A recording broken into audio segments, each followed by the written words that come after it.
Hey, hello, and good afternoon, everyone, and welcome to the Phys Ed Summit 2016. I am live right here with Andy Hare, and a little bit about the Phys Ed Summit for those of you who are returning watchers, or if you are brand new, we want to thank you for joining us. 24 hours of back-to-back-to-back professional development in physical education sessions. This is a global event. We couldn't make this day happen without you. We're very humbled by the outpouring of support. I think last I heard last night, we had 1,600 people who RSVP'd for the summit this year. New record.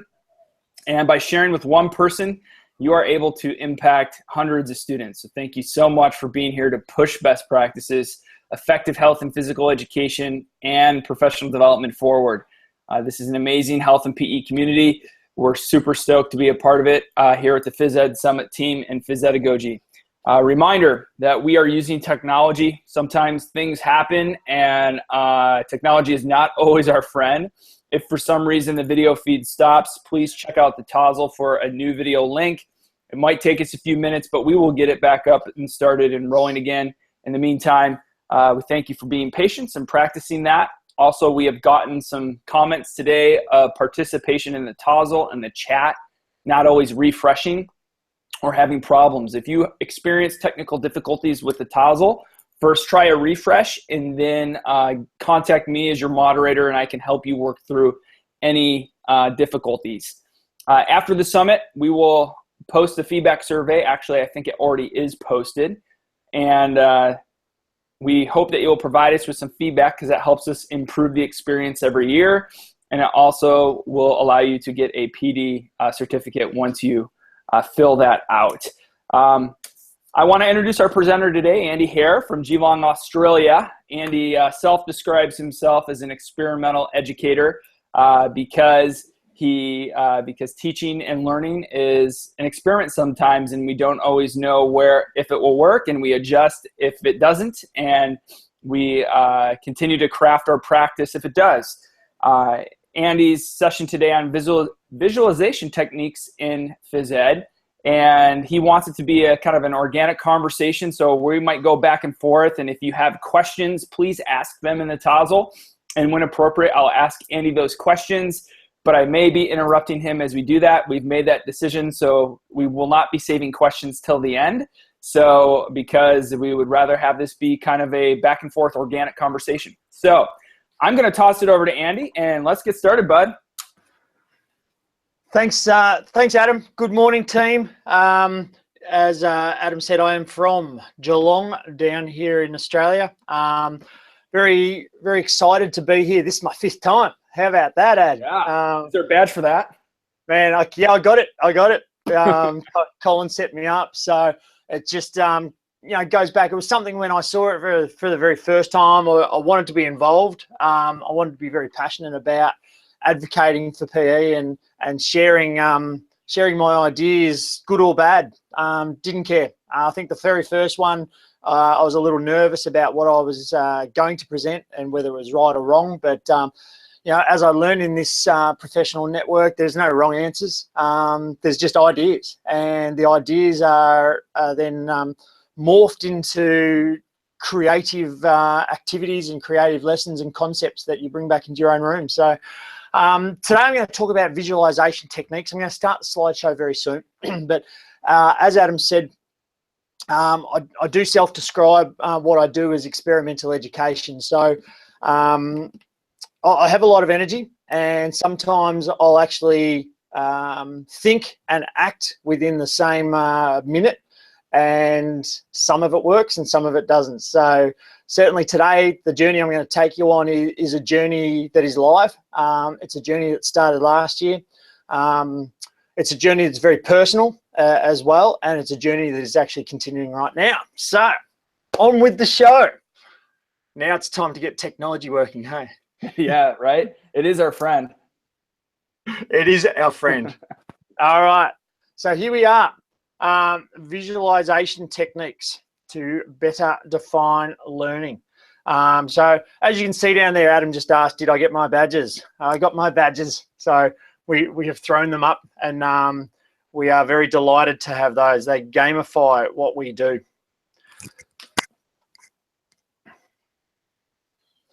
My contact details just there with little spinning cogs. That is my brain.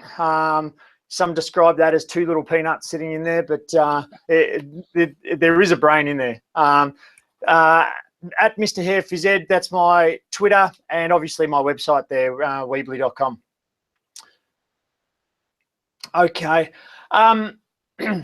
So a bit of an odd slide, and the slide is really defined as the way I grew up. And it's sort of something that visualization, certainly in my life, has been something that's been with me ever since I was about 8 years old. That's as far back as I can remember.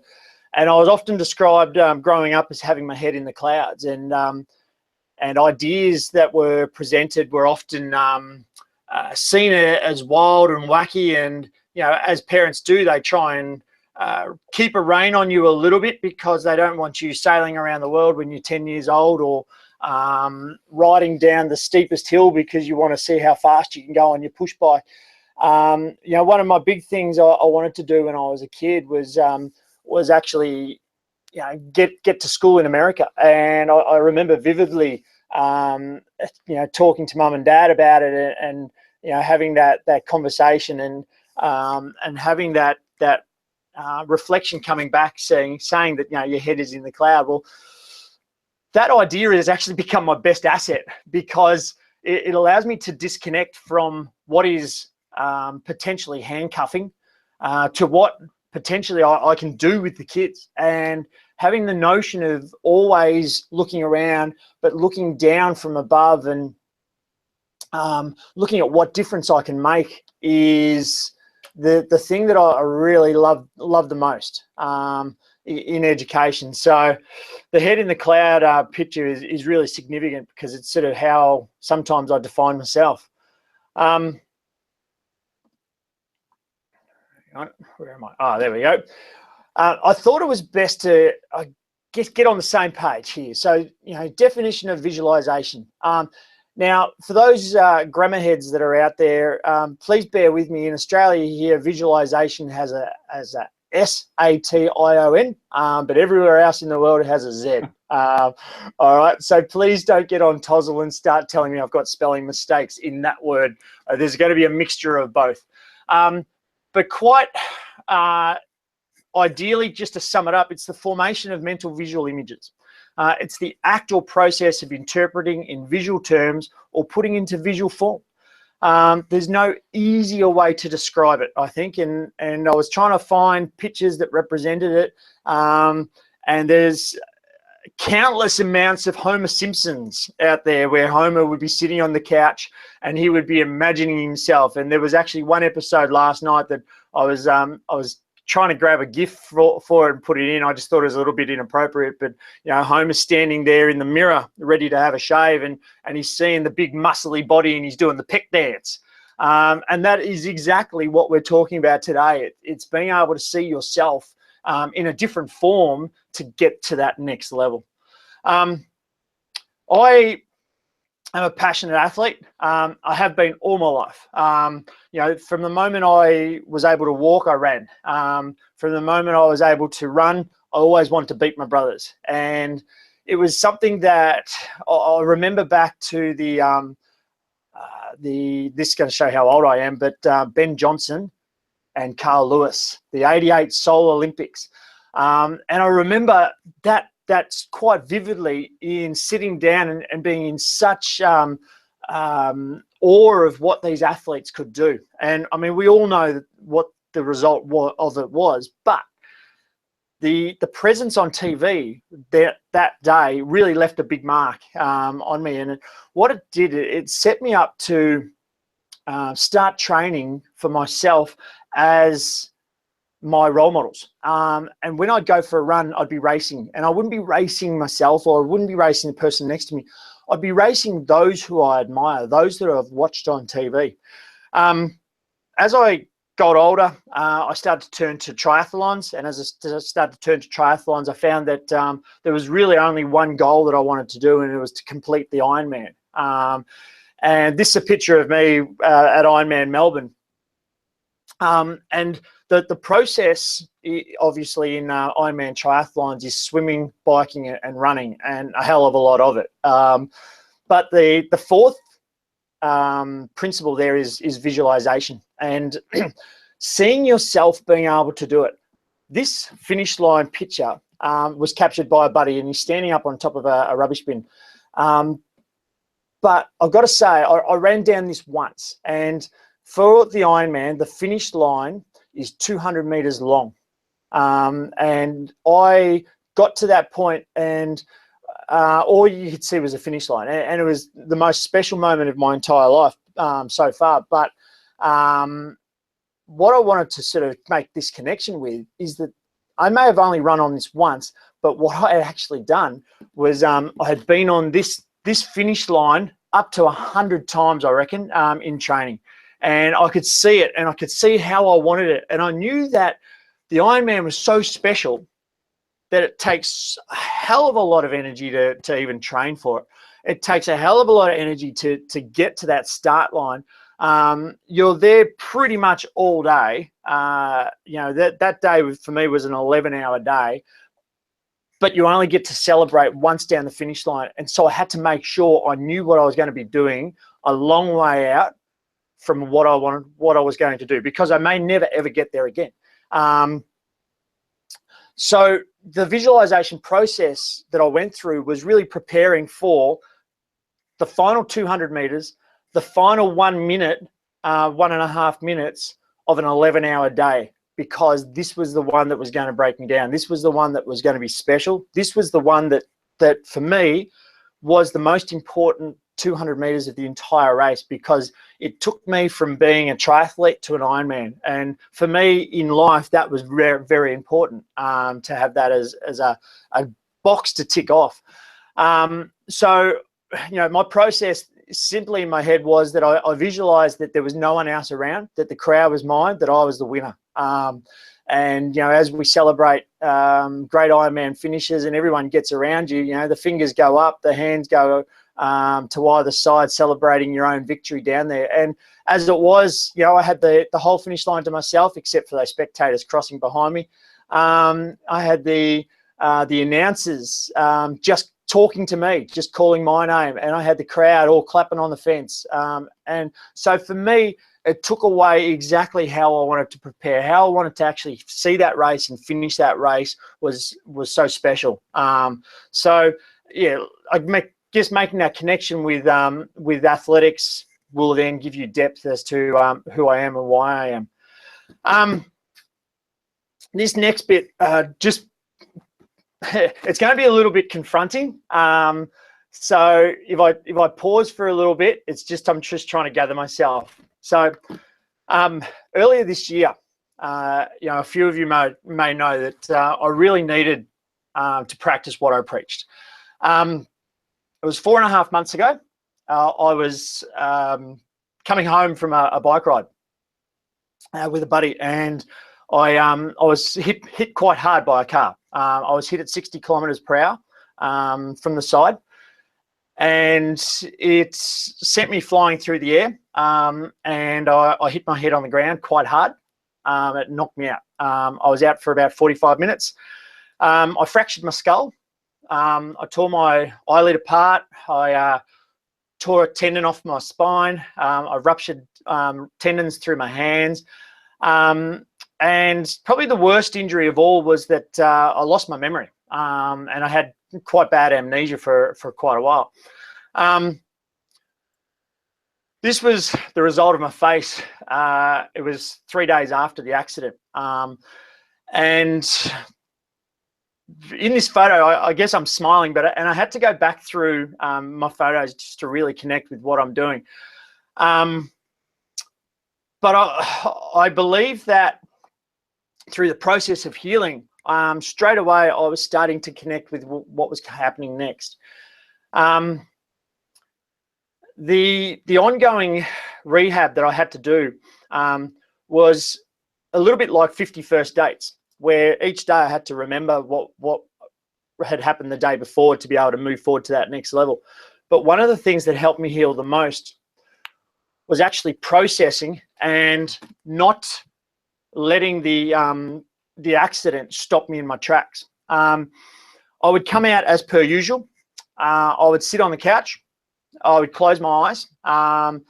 Per usual, meaning 5:30, 6 o'clock in the morning. And I would start to visualize myself riding down to where our training group was about to leave from. And I knew the courses. It was routine. It was Tuesday, we ride to the coast. Thursdays, we ride in the mountains. So I knew exactly the courses that the boys were going on, and they kept me in the loop as well into what they were doing. So I'd lay on the couch and I would go through the motions. And I would actually imagine myself riding with the group. I'd imagine myself having conversations. I could see myself riding up the hills and feel that energy. I'd see myself sprinting with them and seeing them ride off into the distance like they always do. But what I found is that the visualization that I had used through education, and we're going to go on to a couple of lessons soon about the impact of it, I had to use myself. Now, I'm not saying that we need to face adversity to redefine what I'm doing, but what I'm saying is that through life's purpose, it's a hell of a lot more clearer as to why I was on this journey. And I'm taking away from that accident super positives. I'm not actually, there's no negativities that hang around with it all, except for probably the first couple of hours when I realized what had happened. But the life's positives has actually changed, and it's actually reflecting really, really intensely into my classrooms. I thought this was a really important and significant one to put in, and the connections between Michael Phelps. Now, when I went back on after my accident, I had a chat with Andy Vasily, and he shared me a great story of Michael Phelps and how Michael Phelps used to prepare himself for his races. And Andy Vasily was sharing the story of Michael Phelps and his coach would sit down with a stopwatch before they'd go into the call room, and the coach would say go, and Michael Phelps would sit there and he'd have his eyes closed, the music pumping on in his headphones, and he'd go through the motions of the swim. He would feel the water. He would see himself tumbling at the end. He would then see the spectators out of the pool. He'd see his competitors to the left and right. And then he'd touch the wall. And as he touched the wall, he would touch his coach's leg, and the coach would stop the stopwatch.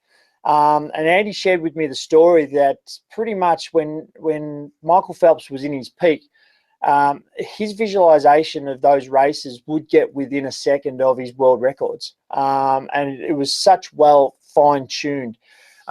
So it started to build depth. And the only way I could really refer to this depth is with an iceberg.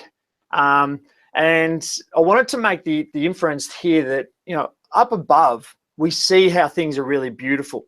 And, quite often as educators, we bring in activities and we go, well, spike ball is a prime example. I don't want to knock any activities, but spike ball's just taken over the world in the last, 18 months.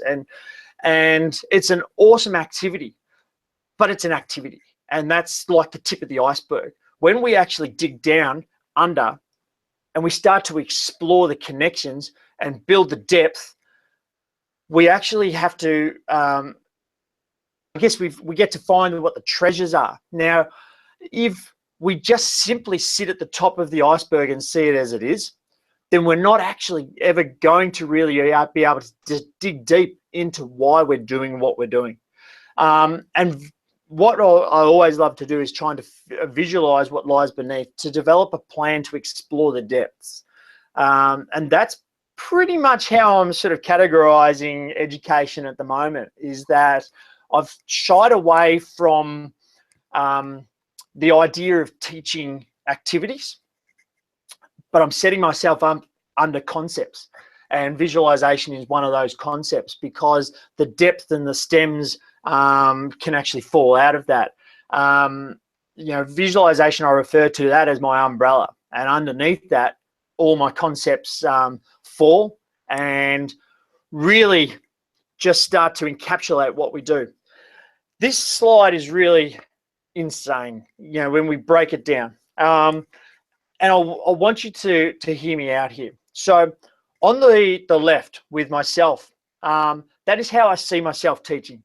If I'm demonstrating the throw, it is I that is up in front of the kids. They are seeing it, they're being it.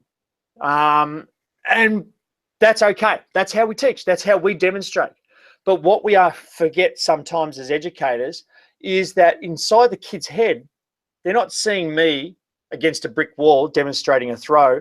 They're actually taking that imagery and they're taking it into their heads and they're forming a cartoon of it. And that's where we're trying to encapsulate learning, is that we're trying to grab what's inside a child's head and we're trying to draw that into our classes to really build depth of what the kids are doing.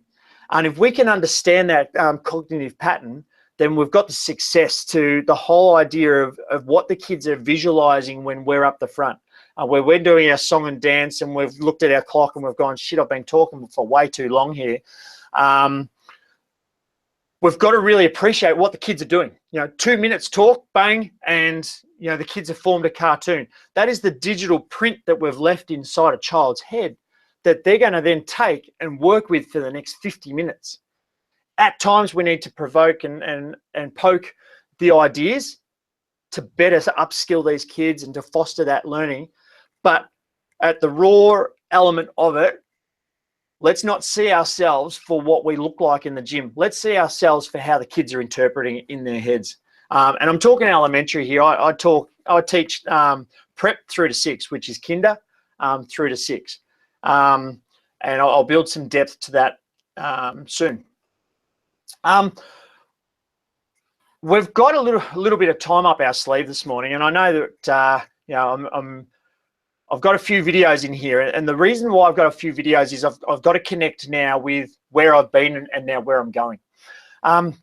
Last year, Seth Martin, the great Seth Martin, shared with me and connected with me this insane kid, Gavin Botka. I was on the mission to bring in skateboarding into my school. I had just a burning desire to bring in something that I knew the kids knew little about. So I needed to plant the seed. I needed to build on from what Andy Vasily and I had started last year with the provocation of learning. And I needed to use a medium that was in the ideal of flipped learning that could really paint a picture of what kids can do at that end level with a like-to-like age group child.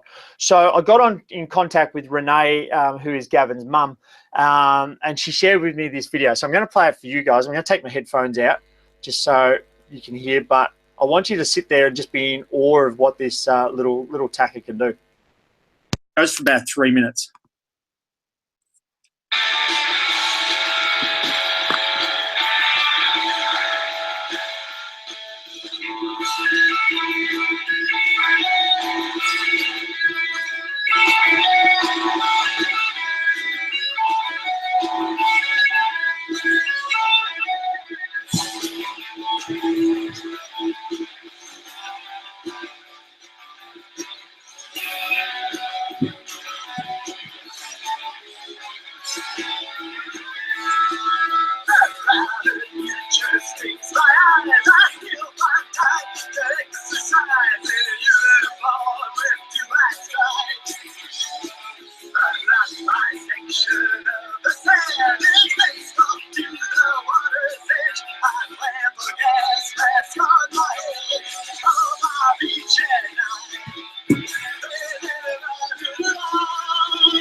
All right, I'm just going to stop that there. So the link is in Tozzle, and so you can watch that a little bit later. Just as Adam mentioned right at the start there, that sometimes technology is our best friend, sometimes it's our worst friend. You know, you sort of get the picture. So what we did is we allowed the kids access to this video and we encouraged them to break it down and pull out of this video the things that they wanted to do. We had a skate bowl near our school, which was cool. The school was about 200 meters, but downhill to the skate bowl. And we actually had free range to be able to take our lessons down to the skate bowl. So what we were able to do is use this to plant the seed with the kids, to have them connect to a visual that was achievable, a visual that they could break down and go, hey, Andy, I want to jump steps. All right, well, let's work out what we need to do to be able to get to that point. Let's go to the video and let's see Gavin jumping all the steps, and let's pair it back and what is achievable to start with. So it became realistic. And the kids started to live it. Now, here's the thing that, you know, that's the activity. But this is what I did. Whoops. We'll go to the next slide. We actually created a rubric right at the start. And before we did anything, I asked the kids to sit there, watch the video, and now fill out this assessment rubric. And what I asked them to do was to look at the descriptors, and they knew what the 4, the 3, the 2, and the 1 all meant, because that was our common assessment guide, so they could break that down. But I got them to pinpoint where they thought that they were based on what they knew about themselves and what they knew the next 6 weeks of learning was going to look like. And this was their results. So this was the boys. So I've got boys and girls, and I'll explain both. But you can see there through the percentages where kids started to place themselves. I was in a pretty good school. I actually presumed that sportsmanship might have been a bit higher, that the kids might have perceived themselves a bit higher. Skill level was pretty much right on the mark. I thought the 20% above was fairly generous, seeing that not many of them had actually skateboarded. The connection with the story, that was pretty much where I thought that they would be with that.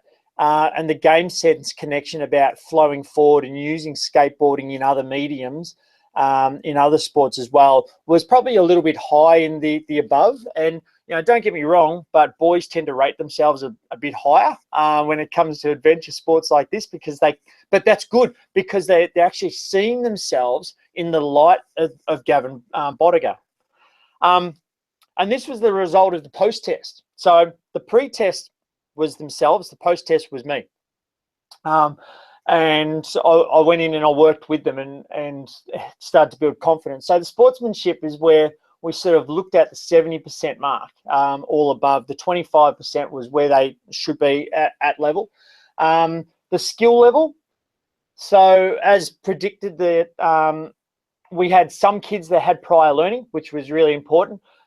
Most were around about at level. Now, all we really looked at there was push, stops, kicks, and turns. If they could ride the bowl or do massive jumps and tricks and stuff like that, that was kind of an add-on that we didn't use for the purposes of his assessment to try and find where the growth point was. The connections, you know, a few really connected to the story, a few below, which was surprising there, but skateboarding tended to not be the cups of tea for some of the kids as well.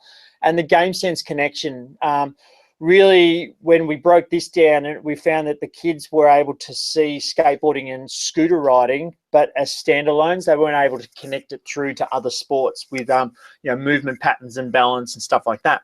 The girls were something fairly similar. So yeah, they had the sportsmanship up, and they then rated themselves pretty much at level through the rest. And then again in the post-test, we had the skill level was down a little bit. The connection to the story was a bit higher than the boys. They tended to live it a little bit more. I had probably in that cohort, I remember back, probably had quite a few of the girls spend a lot more time watching the video than they did skateboarding. But that was okay because they were still living the lessons through that and planting the seeds. And the game sense was down a little there. So it was really, really important to recognize that we were just not teaching the lesson. We were making the kids live it. And that is, man, that is exactly how that picture looks. Once you realize that and you have that that jaw-dropping moment, just going, I can step back here and I can actually just let these kids absorb everything that's about to happen. Then the hands come out, the sun comes out and warms you up, and you just have that, oh, it's about to work. But this is it. This is exactly it. And I just can't emphasize this enough, that if you do the right work and set up the kids to a point where they can see what success looks like and have them predefining what their own success is going to be, then they are living it and they are owning it. And this is really the magic moment in life, I reckon, that you go from a teacher to facilitator to a student, and you start to rotate around those endpoints. You can actually walk away, and I'm rapt to actually not refer to myself as a teacher. I don't want to be called a teacher because I'm not the person in that lesson that is the most important person, okay? I am the facilitator. I'd much rather sit down with the kids and see the learning foster in and around me.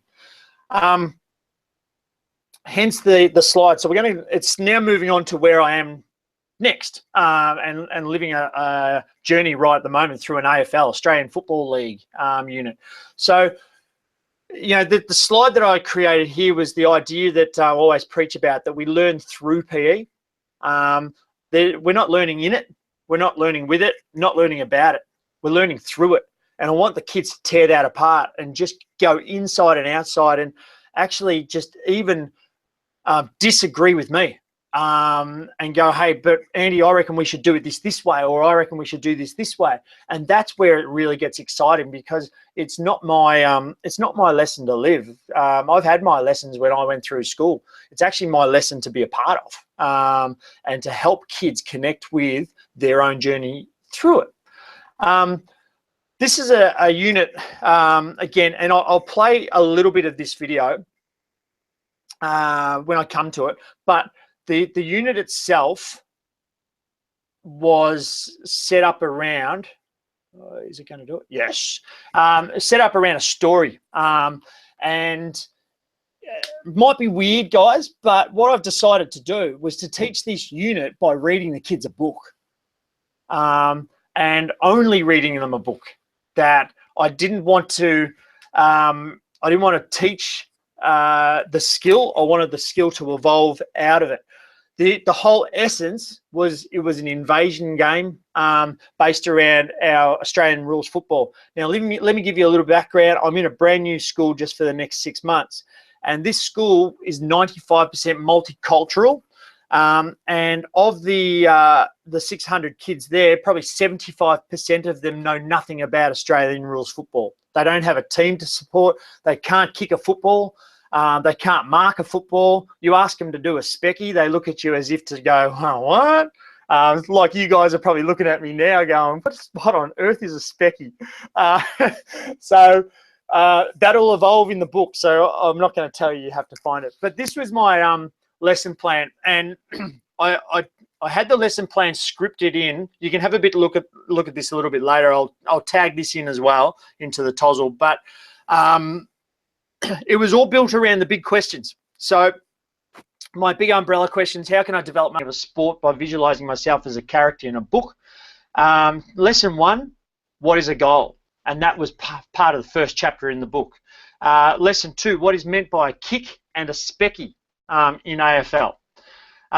Lesson 3, what is meant by a tackle in AFL? Lesson 4, what is meant by sportsmanship in AFL? Lesson 5, what have we learnt in this unit?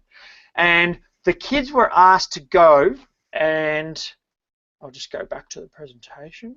Yep, the kids were asked to go and read, and I turned it into a flipped learning, but actually read a book at the start of each lesson that goes for about 3-4 minutes, but it just had that whole flipped approach, and it reconnected them back with what we were doing. So again, we were learning through, but we're planting the seed of them forming that that character. Let me play the start, and then we can happen so far in this unit.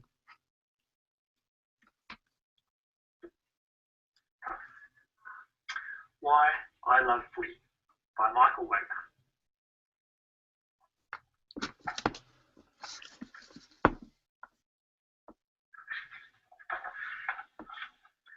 Why I Love Footy.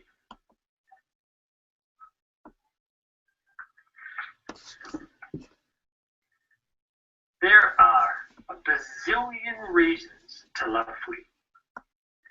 These are just my biggest ones.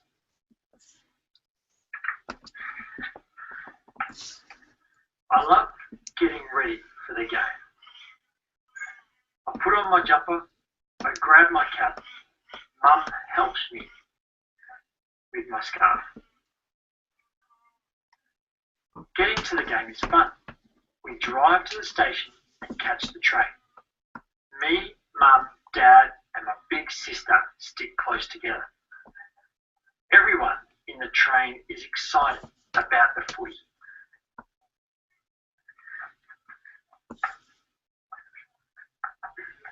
Walking to the ground is a big hurry. Dad buys the footy record. It has all the players in it. There's a page to write down the goals. Dad knows just where to sit. We like it on the wing and right up close. We might even be able to hear the players. I hope so.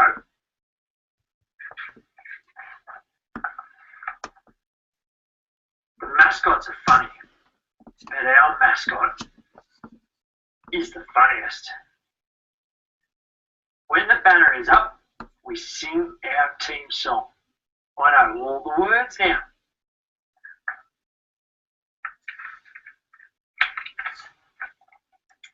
Every week we...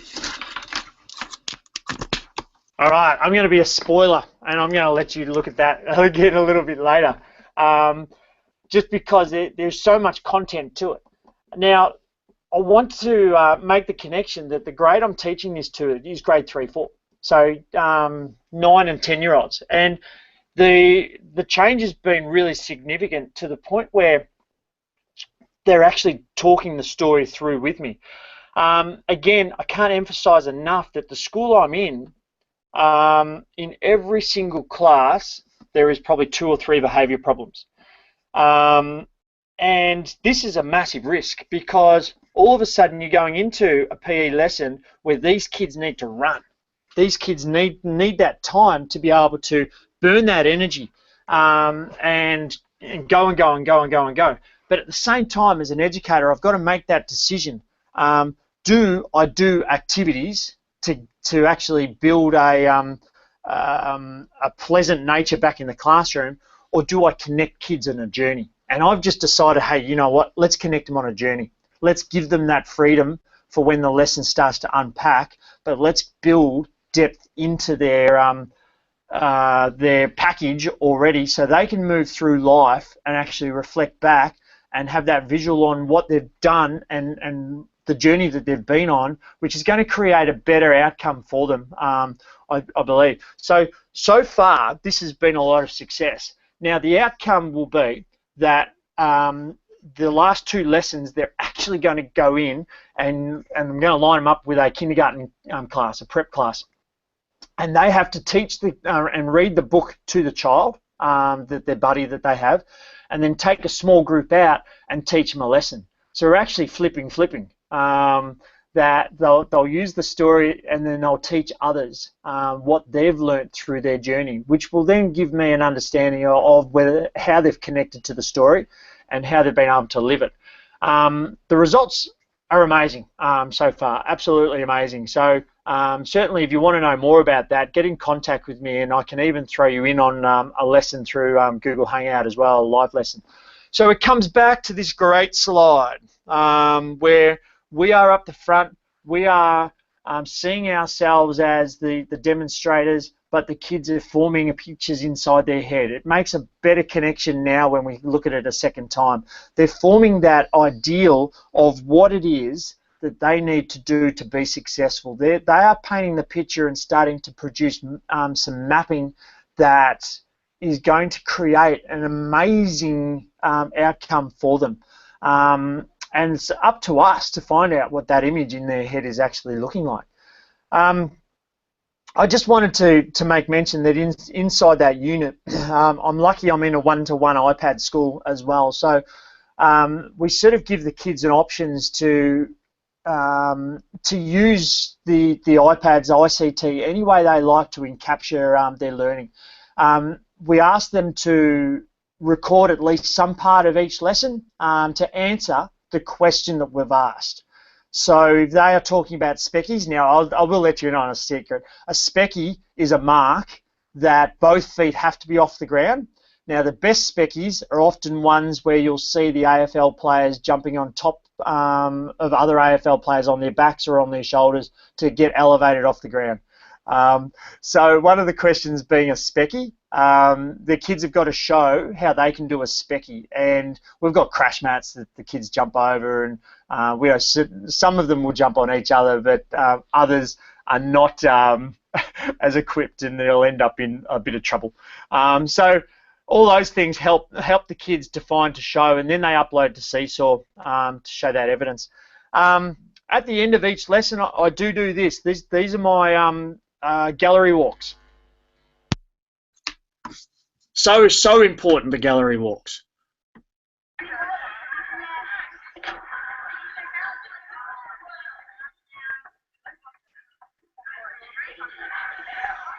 you got it working? Good. I'll come watch the one on the end. Show me yours.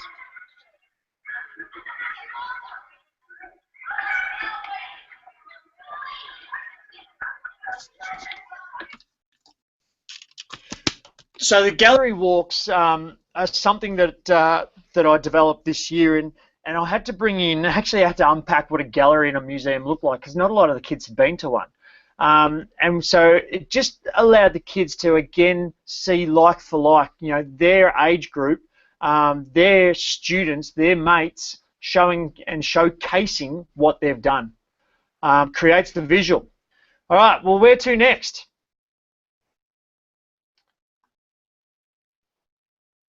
This is where I get creative, Ad. With the visualization ideal, I want more accurate perceived assessment matching the judged assessment. So I want the kids to actually be very, very knowledgeable on where they're actually at and where they're going to get to in 5 or 6 weeks. More precise knowledge of where the students have been, or where the student has been. So appreciating the backgrounds of every kid. If a kid comes brand new to school and they've come from a different country where dad's an amazing soccer player and this child has been playing soccer for 12 years, then who am I to teach them how to dribble around a set of cones? They've already got that. Where they are in the present and where they're going to in the future. I want them to map that in their head. They don't have to share it, but I want them to know that. I want them to know what they've got and what they're going to get. Okay, what they can take with them. We know what their future is going to look like. If they take the prizes and the gifts that we help them connect with. and ideally students to be able to predict achievement growth. My biggest wish in life is that students celebrate their student growth, but at the same time that students write their own reports. How great would that be? Imagine the time we would have up our sleeve, but if a student can actually come and go, hey Andy, I want that comment because that matches what I've done. Oh my God, like all of a sudden we've just solved the world's greatest mystery of why teachers have no time at the end of each semester. But it's doable. It is 100% doable, because then it becomes totally student-centered. All we do is confirm that that is an appropriate report comment. It can be done. All right, final words. So, plan for what you cannot see. I love this with Graham. I can't think of you. I just lost his name out of the top of my head there for a sec. But don't be afraid to engage your inner child. If you are doing gymnastics, why don't you create it Monsters Through the Jungle theme, and just create and engage that inner child in you and flow it on. So that's it. That's the end of my little presentation. But there's a lot of content in that. I'm going to pop that up on Tozzle as well, and I'm going to be able to get that. I'll just stop sharing my screen. I will get that up there so you guys can review all of that. Yeah, man. Hey there, I'm back. Hey, you're back. Welcome. I had my mic muted for most of that because I'm just like, I mean, if I'm like anyone else right now, it's just, I'm fired up, dude. I'm like, yes, let's go. Let's do this, right? This is it, man. This is it. This is where life changes. It changes when you take the handcuffs of what you're meant to do off, and you just start to really go, hell, I'm not going to break this. If I can sell this to my principal and just go, let me try it for a term, let me show you what's going to happen, then, oh my God, like seriously, the whole education system starts to fire up in your belly, and you just feel magic every time, because you're trialing something that kids haven't seen, so they're not bored. Mm-hmm. I walk into my school, and every time I go into a new school or see new kids, they go, can we play dodgeball? And I just straight away assess how that PE program has been. I'll just shake my head. Yeah, yeah, right. No, that's I know you refer to yourself as an experimental educator, but man, dude, everything you're talking about, that's just, to me, that's just great teaching is what that is. I mean, a couple things. I do have a logistics question before I forget. Yeah. And then we can talk a little bit more. Seth Martin, who's watching, by the way, Seth's hanging out in the Tozzle and watching your presentation. He had a question about like logistics of, you're in a one-on-one school, but when you have videos as visuals and you're planting the seed with a video, how do you get that out to students into their hands so that they can see it? Yeah, so what we've got is obviously the power of QR codes. And there's that dicey, do I put it on YouTube, don't I put it on YouTube? For this presentation, I put it on YouTube, but for those in my class, what I've created with the QR code straight into my Google Drive and link the video that way, so the kids actually have access to all that all the time. The other thing is that there's no excuse where you can or can't link it. So if I can't QR code, I link it to my website. In my previous school, the kids all knew Mr. Hare Phys Ed. So they were able to go to that and get any video that they wanted for class. So logistics-wise, it's just about thinking outside the square, and when you come to a roadblock, you rethink it and go a different way. No kidding, right? I mean, that's education in general, right? Just trying to problem solve and get outside the square. I like that. Get outside the square and figure it out. Yeah. I love that planting the seed analogy. That's so powerful. To me, it's just like, and I was tweeting about this on the back channel, but it's such a great analogy for like explicit instruction, visible learning, and building that relevancy and that prior knowledge and making connections for kids. And that's, I love one of my favorite movies. I don't know if you've seen it, but it made me think of this. One of my favorite movies is Inception with Leonardo DiCaprio. Yeah. I love that movie. And I love that quote. I had to Google it because I'm like, what's that quote? Where he's just like, an idea is like a virus. It's resilient, highly contagious, and even the smallest seed of an idea can grow. Like that hit home with me. I love that because it's so true. And it all comes back to that little like visual you had of like what you're demonstrating in the classroom with the throw and what the kid's visualizing in his head and what they're actually interpreting what you're saying. Yeah. And and building that connection. I mean, that's the bridge right there. That's what we all need to be doing. Absolutely. And look, adding on to that, planting the seed, is that the seed's only going to grow if you're there to help water it. And we're not there to maintain it. The child is there to maintain it, but we've got to provide those learning opportunities for that seed to grow. Right or wrong, I'll walk into a storeroom and I'll see a skipping rope, but I'm not going to use it for skipping. I'm going to use it for something else. And I want the kids to do that same thing. I want them to see to see learning in a completely different way as to what it's interpreted as and set out to do. So, if it can work in the school I'm in, it's going to work anywhere. Right? Yeah, man. That's what it's all about right there. I'm going back. I love that when you were talking about your session and when we were having our pre-hangout to practice, I was thinking, I'm not real familiar with visualization and how that would be an applicable practice there.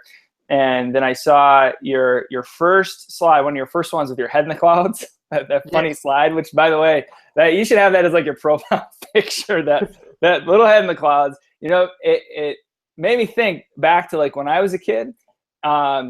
Because growing up, I have a younger brother, but he's much younger than me, like 6 years younger. And so half the time I had to make up my own fun.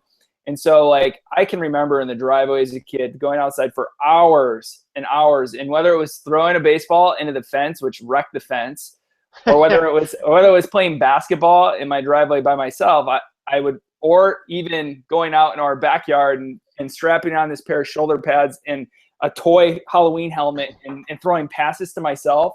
Like I would basically, like the college athletes at the time, like who was in the NCAA, I'd pretend to be whoever it was. And I would like catch passes and throw passes to myself. And I would narrate an entire sporting event, like football, baseball, basketball, whatever it is. And I would play it for like 3 hours from start to end. If I was the starting pitcher, like I would pitch a complete game into that fence and just like be the radio announcer the whole time with the count and everything. And I'm like, oh my God, that was me as a kid right there doing that every single day. Spot on. Do you know, the greatest memory I've ever had was when, as a kid, I lived in a little country town. There was only 200 people there. But me and my mate walked up the street and we found this old shed. And this old shed, I swore to God, there was ghosts in there. But what was in there was this old car. So we actually pretended we were Bonnie and Clyde, that we'd get up there in this shed. It was someone's shed, but we'd be in this shed in this old car thinking we were gangsters. But it's the same thing. You're just living out like ideals and pictures that are in your head. And so as a teacher now, it's really important to remember what it was like as a child and live it as a child and not forget that, because the kids that we teach aren't getting any older. We're the ones that are getting older. They're always going to stay the same age, so it becomes very relevant. Yeah, right on, man. Well, I would love to keep talking about this, but I do have to jet so I can get into Matt Bassett's session and keep on powering through. But nice. I just wanted to thank you, man, because that was, and I think everyone on the Tassel kind of feels the same way. That was a powerful session, and dude, I am fired up right now. Yes. Yeah. Good work. Well, hey, Phys Ed Summit, thank you very much again for having me. It's always a pleasure. I can't wait for the next one now, and it fires me up every year. I just get so pumped up for this time of the year. So again, absolute pleasure, and have a great rest of the conference, everyone. And I'll be watching and being a spectator. All right, Andy. Thanks again, and I'll catch you later. Good on you, man. Thank you. Catch ya. Later, bud.